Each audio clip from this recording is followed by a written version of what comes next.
बोलिए सदगुरु भगवान की जय। कहा गया कर्म का फल एक दिन जरूर मिलता है। जो जैसा कर्म करता है वह वैसा फल पाता है।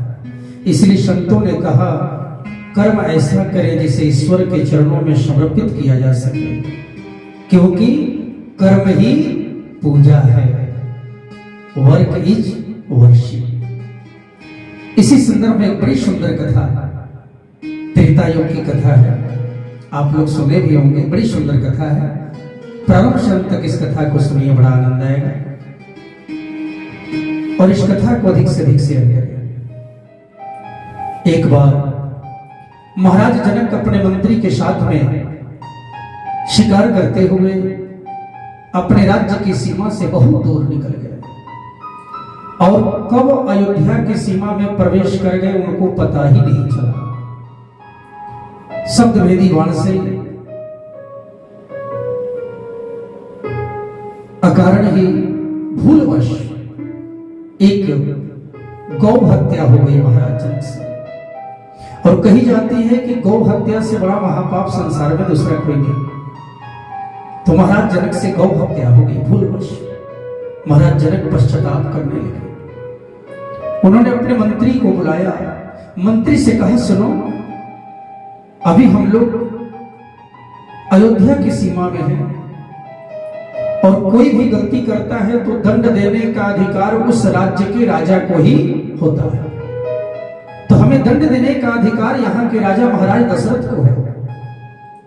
तो जाओ, जाकर महाराज दशरथ से पूछो कि गौ हत्या के दंड का प्रायश्चित क्या है।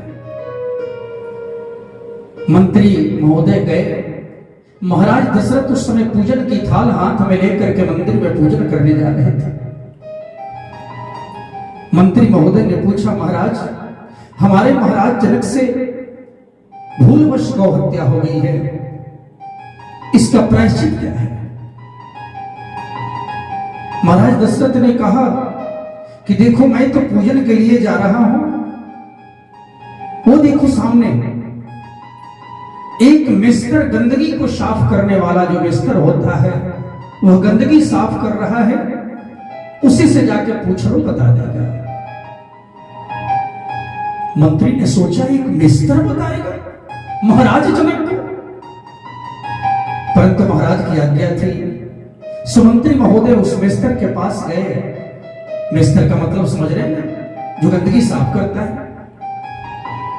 उस मिस्टर से मंत्री महोदय ने कहा कि महोदय हमारे महाराज जनक से गौ हत्या हो गई है भूलवश, इसका क्या प्रायश्चित है।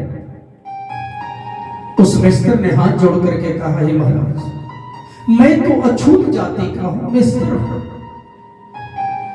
मैं भला महाराज जनक को क्या बता सकता हूं प्रायश्चित।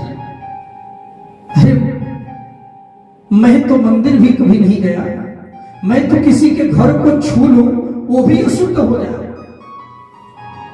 भला मेरी क्या ताकत है बताने की। लेकिन महाराज की आज्ञा है, चलिए। मंत्री महोदय उस मिस्टर को लेकर के गए जहां पर वो गौ माता मरी पड़ी थी। उस मिस्टर ने कहा, महाराज मैं तो अछूत आदमी ठहरा, कुछ नहीं जानता, ज्ञान भी नहीं है, मैं क्या कर सकता हूं। मैं तो केवल प्रार्थना कर सकता हूं प्रभु से।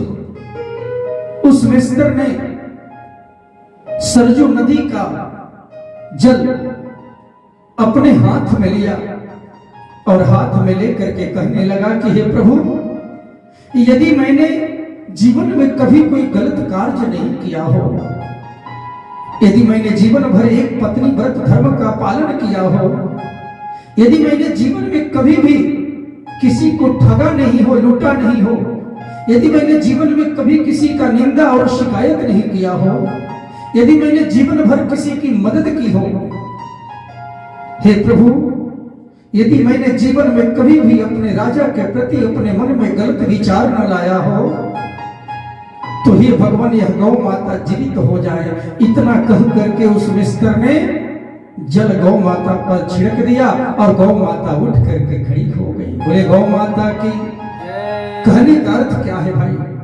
महाराज जनक कहने लगे कि तुमने यह मंत्र कहां से सीखा?